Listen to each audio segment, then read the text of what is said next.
अस्सलामुअलैकुम, this is Sami Khan and you are watching the cricketer. आज हम बात कर रहे हैं पाकिस्तान क्रिकेट टीम की इस वक्त मौजूदा जो अंदर जो चपकलिश सी चल रही है कप्तानी के हवाले से। और पाकिस्तान क्रिकेट टीम के मौजूदा कप्तान बाबर आजम और पीसीबी के मैनेजमेंट के दरमियान जो सर्द जंग का आगाज़ है वो हो चुका है। इसका अंदाज़ा आप इस बात से लगा सकते हैं कि जैसी पीसीबी ने शान मसूद को नायब कप्तान मुकर्रर किया, क्योंकि शान मसूद 2019 के बाद से कोई ओडीआई नहीं खेले और शादाब खान की अदम दस्तयाबी के बायस उनको नायब कप्तान मुकर्रर किया गया। जिस पर बाबर आजम ने मैनेजमेंट से नाराज़गी का इजहार किया कि मुझे पता ही नहीं और आपने शान मसूद को नायब कप्तान मुकर्रर किया, कम से कम मेरे साथ मशवरा करना चाहिए था। जिसके जवाब में मैनेजमेंट ने कुछ तल्ख़ बातें की हैं बाबर आज़म के साथ। अब अगर इसको इस तनाज़ुर में देखें, कुछ लोग ये कह रहे थे कि बाबर आज़म ने इससे पीसीबी मैनेजमेंट से बदला लेने के लिए और शान मसूद को टीम में नहीं खिलाया। लेकिन ये भी आप देखें कि टेस्ट सीरीज़ में भी नायब कप्तान जो थे वो बेंच पे बैठे हुए थे। मैं मोहम्मद रिज़वान की बात कर रहा हूँ। और उसी ने आज जो मैच हुआ, पहला मैच न्यूज़ीलैंड के अगेंस्ट, उसमें ग्रेट इनिंग्स के लिए 70+ रन उन्होंने बनाए हैं। हाईएस्ट रन्स गेटर थे पाकिस्तान की तरफ से। और अब बात शुरू हो चुकी है नए कप्तान के हवाले से, एक नहीं बल्कि 3-3 नए कप्तान होंगे। ये भी कहा जा रहा है कि शायद टी20 की कप्तानी जो है वो बाबर आज़म के पास रहे, मगर वनडे की कप्तानी जो है वो शान मसूद की सुपुर्द करने जा रहे हैं। और टेस्ट की कप्तानी पीसीबी मैनेजमेंट चाहती है कि सरफराज अहमद, जो साबिक कप्तान भी रह चुके हैं पाकिस्तान के, वो टेस्ट टीम को लीड करे।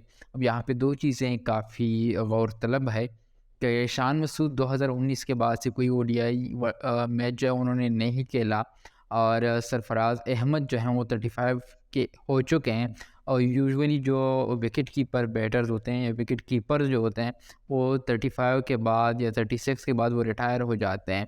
अब यहाँ पे एक बड़ा मसला ये है कि सरफराज जो जैसे 1 डेढ़ साल तक टेस्ट की कप्तानी कर लेगा, लेकिन उसके बाद क्या होगा, कौन होगा वो नया बंदा, कौन होगा वो नया प्लेयर जो टेस्ट की कप्तानी करेगा। और एक और चीज़ है कि आप सरफराज को अगर टेस्ट की कप्तानी देंगे तो usually Sarfaraz Ahmed wicket keeping करता है, और हमने इस टेस्ट सीरीज़ में देखा कि उनकी जो विकेट कीपिंग है उसमें कई कई सारे फ्लॉज हैं। जबकि दूसरी जानिब रिजवान को देखें तो उसमें बैटिंग में आप उस पे थोड़े बहुत सवालात उठा सकते हैं, मगर जब कीपिंग की बात आती है, he is still a very active and a good keeper with his skills.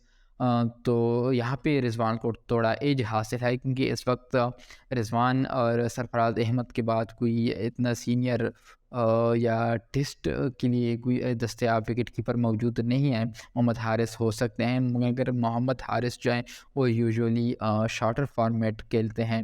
और हारिस की बात करें तो हारिस को इस ओडीआई स्क्वाड में होना चाहिए, कि हम जानते हैं कि अगला वर्ल्ड कप आने वाला है और इसके लिए जो न्यूज़ीलैंड के अगेंस्ट हारिस की इंक्लूजन होती तो थोड़ी उसकी ग्रूमिंग भी हो जाती, वनडे से उसकी इंटरनेशनल ओडीआई से उसका तारुफ भी हो जाता है कि कैसे खेला जाता है, और आगे जाके वो पाकिस्तान के काम आ सकता है इंडिया में इन ओडीआई वर्ल्ड कप।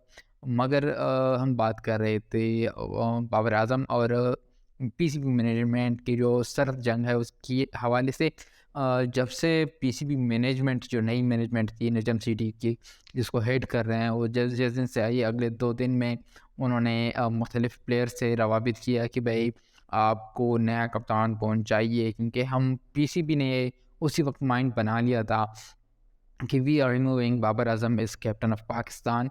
और जिस पे काफ़ी सारे प्लेयर्स ने शादाब खान का नाम लिया था, उन पे एतमाद किया था कि शादाब खान जो हैं वो पाकिस्तान को लीड कर सकते हैं in all formats. Usually Shadab Khan red ball नहीं खेलते, मगर वाइट बॉल में वो पाकिस्तान को लीड कर सकते हैं।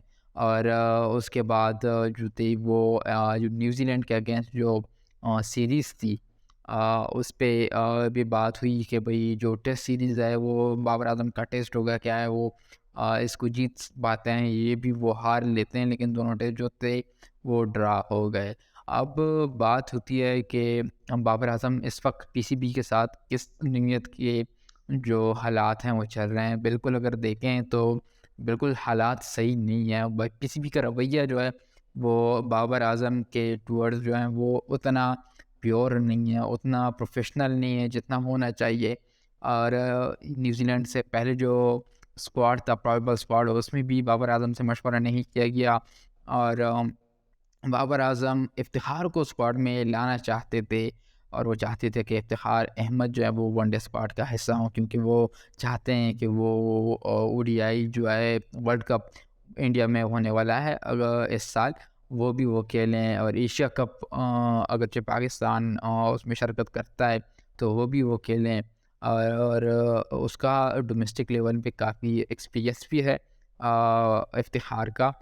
लेकिन जो चीफ सेलेक्टर थे उन्होंने उससे कोई मशवरा नहीं किया, और यहाँ पे बाबर आज़म की जो सिलेक्शन थी, जो उसकी ख्वाहिश थी प्लेयर की इंक्लूजन की, उसको रद्द कर दिया। अब उसके बाद जो शान मसूद की इंक्लूजन थी, उनको उनकी जो अनाउंसमेंट थी वाइस कैप्टन की, उस पर भी उनसे बात नहीं की गई। और उसके बाद जो शान मसूद को वाइस कप्तान बना दिया गया, तो शान मसूद को चांस देने की बजाय बाबर आज़म ने यही बेहतर समझा कि उनको बेंच पे बिठा दिया जाए। आल्दो अगर अब चूँकि उस पे कुछ ख़ास बात नहीं हो रही, मगर अगर ये मैच पाकिस्तान हार जाता तो सबसे बड़े जो ज़िम्मेदार होते वो बाबर आज़म होते। और हम जानते हैं कि एक मख़सूस मीडिया जो है, क्योंकि जब से बाबर आज़म ने पाकिस्तान सुपर लीग के फ्रेंचाइज़ को छोड़ा है, तो एक मख़सूस मीडिया और मख़सूस इलाके के जो डोमेस्टिक लेवल के जो जर्नलिस्ट हैं, स्पोर्ट्स जर्नलिस्ट जो मेन स्ट्रीम मीडिया से वाबस्ता हैं, वो एंटी बाबर आज़म एक कैंपेन चला रहे हैं और मुख्तलिफ़ किस्म के वो प्रोपेगेंडा कर रहे हैं, एक नेगेटिव चीज़ प्रोपेगेट कर रहे हैं, एक ऐसी चीज़ जो कि बेहतर तरीके से हो सकती है, उसको शो किया जा सकता है, लेकिन उसको जानबूझकर इंटेंशनली वो एक ऐसा फेस देने की कोशिश कर रहे हैं जिससे बाबर आज़म की जो है उसकी एक किस्म की डिमोशन हो जाए एज अ कैप्टन, और उनकी जो ख्वाहिश का कोई बंदा है वो आगे आ जाए।